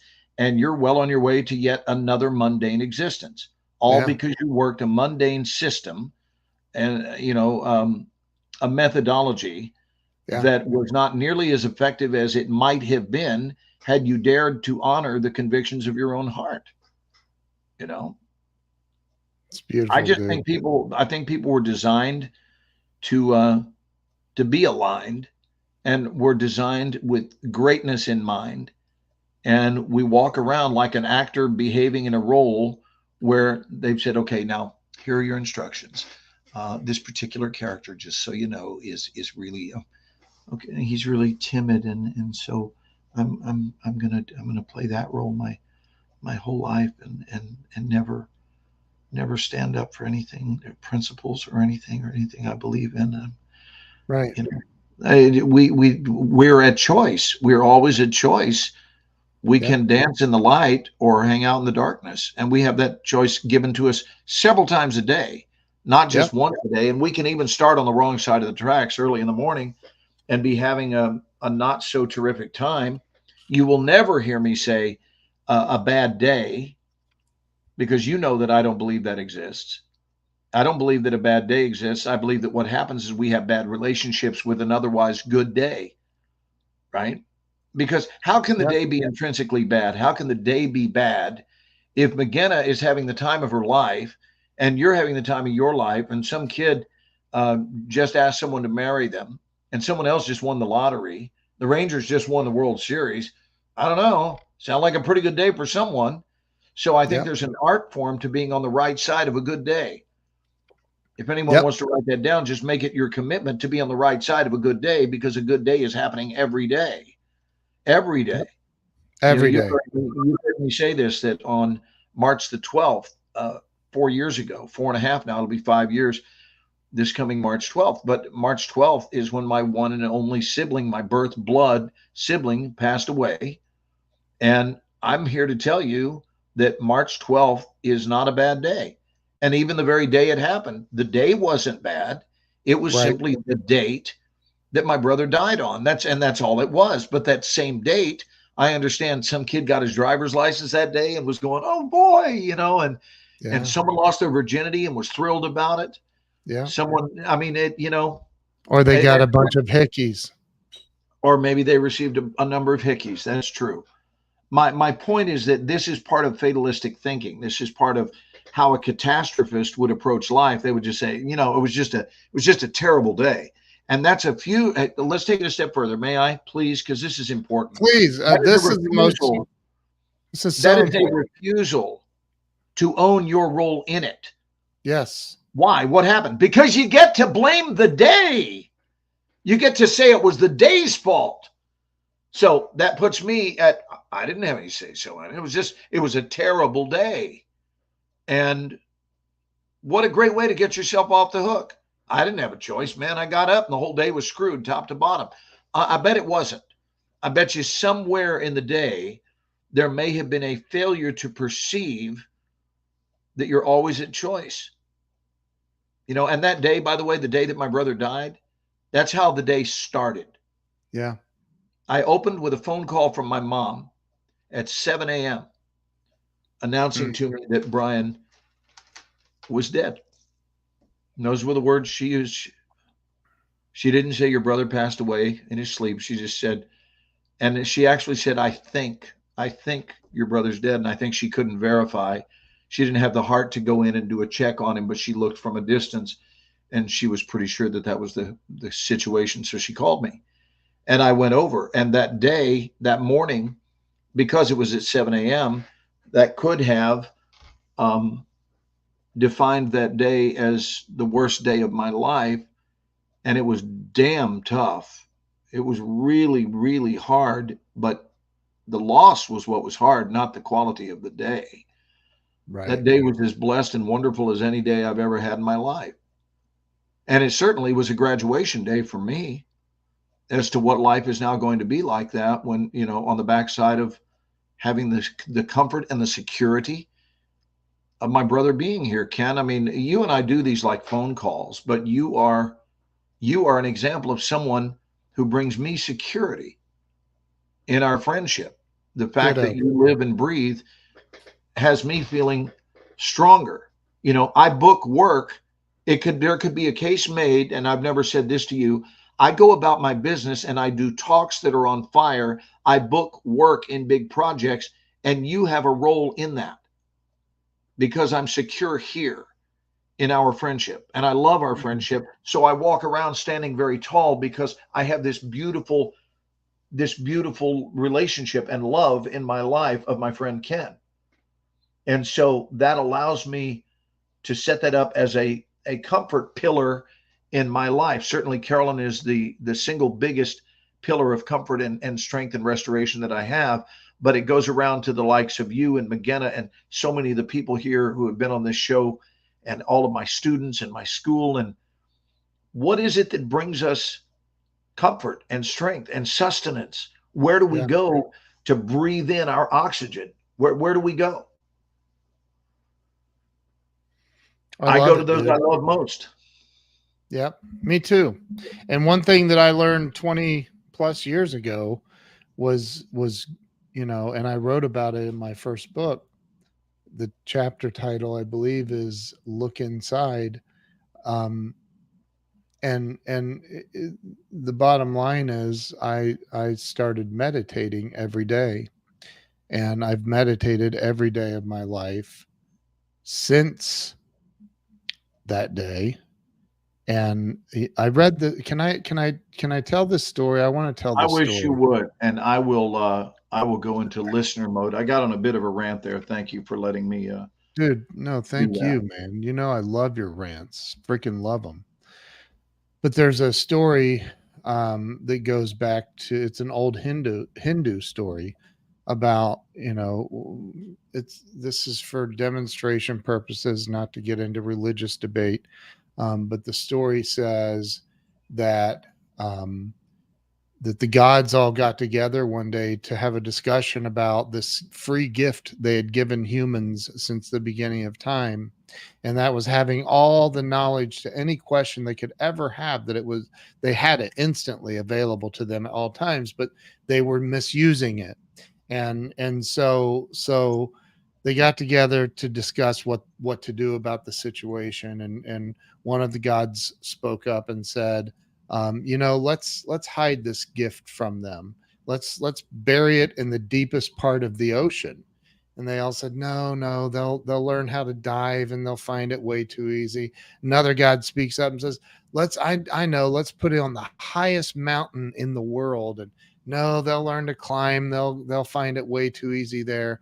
And the wisest god of them all stood up and said, I know what we can do. Let's bury it deep within the humans themselves. They'll never think to look there. And so it continues today. So I believe that all of the answers that we could ever want the answers to are there. You said it earlier. You already have the answers. They exist right beneath your xiphoid process in the center of your chest. That's where I believe God is. And Dr. Dyer talked about the meditation. It's so important to learn how to quiet your mind and literally find the gap in between your thoughts, because that's where God is. And he said the beauty in music is the silence between the notes. Mm-hmm. The beauty in your thoughts is the silence between them. That's where God is. So I think that if we can learn to calm down the mind, calm down, just settle down, learn to be still. This is biblical. Be still and know that I am God. Like, be still, and or maybe that's not biblical. Somebody said that. Be still and know that I am God. It I is. don't. It's also common sense. It's Yeah, good horse sense, Ken. yeah. Just learn to find the magic, the beautiful, beautiful, beautiful space in between your thoughts. And when we do that, life is magical. Life should be magical. There should be, the one hang up I've always had, I heard that the Buddhists believe that life is about learning to deal with suffering or something like that. And that always seemed like a drag to me. Like, who I don't want to learn how to do, I don't want to Pretty sure suffer. that's not a Buddhist belief, but go ahead. Well, I don't know, but I Go know ahead, this, not Pastor. Go mine. ahead, Pastor. Have at it. Yeah, it's in. Oh, he says Darius says that it's in Psalms. Yeah, Yeah, only he said it's in or palms, Darian. I'm which sorry, I said means that it's Darian. actually in your bare hands at all times. That's Oh, palm. oh, Are oh, you familiar with Palms, the chapter in the Bible, Palms? no, Did you not see what his post said? it's in Palms. Yeah, it doesn't say Psalms. I'm sorry. It should Is there say a book called P.S. Palms? P.S.A.L.M.S. There's an S missing there. Oh, right. Well, I Yeah, was but I trying. thought maybe DB was trying to tell us about his palms and what he's doing with them. I don't know. You never know about Darian is DB. He's awesome. kind of cagey. Cessation of suffering. Yes.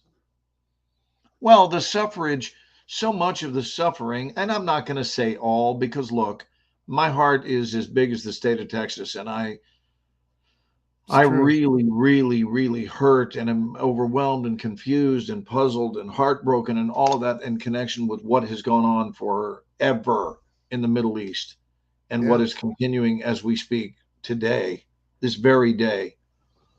And yet, most of the suffering of the world is self imposed, most, Yeah. not all. But the people who are miserable have played a role in the creation of their own misery by not staking their claim in something that was more soothing for their soul, something that represented higher emotional ground than that. You know, we become what we tolerate. You know, So true. I've always found it very curious that we, as a human race, um, As a humanoid, that we kill people for not believing in our God, that we judge well, we people don't, but for, some do when I say we, I mean all of as people. humanity. Yes. And it's gone on for at least thousands of years. And Right. it's like, what, or we judge people based on the color of their skin. What? Right. And then every 4 years, we get together and do a thing called the Olympics as though it had never happened. Isn't that It's interesting? We have this just like global it's celebration of talent and skill, and we cheer for the nations that win, and we can get along for about 10 days, and then we go right back to bombing people. it's crazy, man. It's like, so I think that that the world has a lot to learn. I believe that the world has a lot to, back to the meditation thing again, to a Wayne Dyer book, because he talks about meditation in all of his books. And there was I don't remember, I think it was Washington, D.C., or maybe it was Chicago, I don't know, some major city where the crime rate was through the roof. And they decided to get a bunch of, I believe it was monks, came in, and they all put them in separate parts around the city to meditate for 24 hours. And that's it. That's all they were doing, is meditating, sending positive thoughts and energy to the city. And 24 hours later, the crime rate dropped 50%, and nothing else had changed in that city besides those monks being there, meditating, sending love, prayers, and positive thoughts and energy to the city. Well, so, I wish I could tell you I'm surprised, but I'm not, because when you think of the circumstance and collective consciousness, if you think of life as one big great recipe, let's imagine. I know about your relationship with alcohol, and neither one of us drink, but imagine that if life or a specific circumstance was a particular recipe for a cocktail, for example, there's a certain way to make a, I can't even think of. That's how much I don't drink. I can't even think of a drink like a margarita or a mud. What's the one with like a? I can't even. What is gin and tonic? No, not a gin and tonic, but the one with Kahlua and cream and something mud. Oh, I remember drinking those a million years ago. It's like the old story of the bear that walks into the bar, the grizzly bear, and says, "I'll have a gin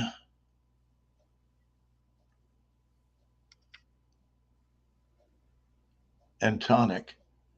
And the bartender says, "Why the long pause?" And he goes, "I don't know. I've just always had them." But that's my favorite Bear Goes Into a Bar joke. Oh my God. Why the long pause? Oh.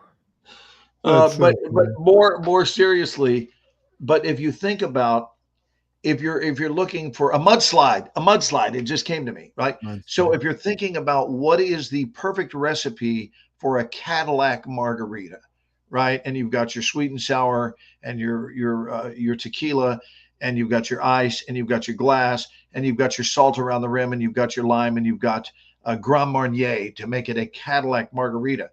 And what's interesting is the question would become, would milk belong there? I mean, I like milk on my breakfast cereal, but I certainly don't want it in my margarita. Right. So the point here, and I wrote a chapter about it, it's called The Milk in Your Margarita. And I've talked about the milk in the margarita at many Extra Mile seminars. And I asked for, Ken, on a big board, I'm listing, call out for the audience, call out if you would, what are the ingredients to a margarita? And they're telling me, and of course, number one is always tequila. Yeah. Number two is always sweet and sour, right? And then they get to ice, and then they get to salt, and then someone will say lime. But the two that nobody ever guesses, the three actually, are glass, because it's not like you're going to drink it out of your bare hands. Right. So you're going to need a glass. And then the other thing is you're going to need a blender for those who like it blended. And you're also going to have a human being that operates the blender, because that's part of the recipe. Yeah. But then there's one more ingredient. And I wait, and people are calling out, no, that's not it. Another one, no, that's not it. And then finally, when they're stumped, I go, and then I write in big single capital letters, MILK. And I say, of course, milk. And you can see that even the mentioning of it, I'm not joking about this, right. The mentioning of it creates this on every face there. They go just like this. Nobody just sits there and goes, this is interesting. They all have a physical response to the imagery and the taste on their taste buds of what it would be like to put milk in a margarita. and it's really unpleasant. So they go, Yeah. "Ugh, like, what do you, this man must be crazy. What are you going to say?" And I say, the reason you reacted that way is because milk does not belong there. Milk has special places where it does belong, and a margarita is not one of those places. So there are things when we get into the presence, when we allow an unwelcomed presence, Ken, in our life, then that unwelcomed presence is the equivalent of milk in your margarita. And I think it is one of the most beautiful understandings. And this is where it's healthy to be selective. Yep. The serenity, the wisdom to know the difference. What did you call it? The wisdom to know the difference? I believe you called it your discernment. Discernment. Right? Yeah. Yeah. Right. So the gift of discernment, so that you can keep your recipe pure. The recipe. So what happened is those Buddhist monks, they came into an existing circumstance and they made the cocktail taste better, because what they added was not contrary to the recipe, which milk would be to the margarita. They came and offered a sweet, sugary anointment of love and power. And so, of course, their presence affected things. Yeah. Of course it did. Amen, dude. All right. I see your tired look. I know what that look looks like. I'm tired. And we've done a 2-hour show. I think we've wow. Is McGinnis still on here? I think she fell asleep. I'll bet she's laid her head on the table and she's listening to us and she's drooling. No, she's still awake. You think? Maybe not. Nobody's chiming in anymore. So I guess it's down to just us, bud. We opened with just us, then we got an audience, and now it's going to end with just us. Yeah. Listen, man, I love you. I appreciate you. Man. Go Rangers.